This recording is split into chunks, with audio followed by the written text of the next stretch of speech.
फलौदी के सट्टा बाजार ने जो नया आंकड़ा जारी किया है, या कहे कि जो भाव जारी किया है, उसने बता दिया है कि कैलाश चौधरी के साथ खेला हो गया है। और शायद इसका अंदाजा कैलाश चौधरी को भी था, क्योंकि उन्होंने चुनाव प्रचार के दौरान ही कह दिया था कि उनकी गलती की सजा मोदी को मत देना। लेकिन सट्टा बाजार की माने तो सजा दे दी गई है और कहा जा सकता है कि कैलाश चौधरी की वजह से मोदी की एक सीट कम हो गई। अगर रविंद्र भाटी को टिकट देती तो खेल अलग होता। लेकिन अब आपको बताते हैं कि सट्टा बाजार में जो भाव लगाए जाते हैं उसके मायने क्या होते हैं।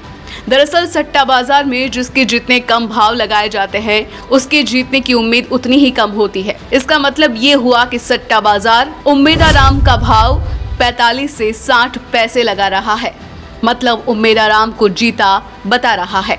रविंद्र भाटी को 1.25 रुपए भाव लगा रहा है, मतलब वो दूसरे स्थान पर रहेंगे। कैलाश चौधरी का भाव 3 रुपए लगाए जा रहे हैं, मतलब वो तीसरे स्थान पर रहेंगे।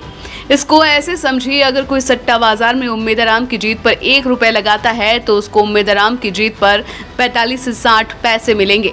लेकिन अगर कोई उम्मीदाराम की हार पर पैसा लगाता है तो फिर उसको 45 से 60 पैसे लगाने पर 1 रुपए मिलेगा। ऐसे ही अगर कोई कैलाश चौधरी की जीत पर 1 रुपए लगाता है तो फिर उसको कैलाश चौधरी की जीत पर 3 रुपए मिलेंगे।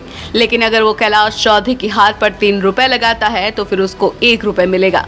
ये हम आपको बस सट्टा बाजार के काम करने के तरीके को समझाने के लिए बता रहे हैं। हमारा चैनल ना तो सट्टा बाजार का समर्थन करता है और ना ही किसी को सट्टा लगाने के लिए प्रोत्साहित करता है। सट्टा लगाना और सट्टा खेलना कानूनी अपराध है और इससे दूर रहिए। लेकिन फलौदी के सट्टा बाजार के आंकलन को अगर सही माने तो कहा जा सकता है कि उम्मीदाराम बिना किसी संघर्ष के जीत रहे हैं। उनकी टक्कर में कोई नजर नहीं आ रहा है।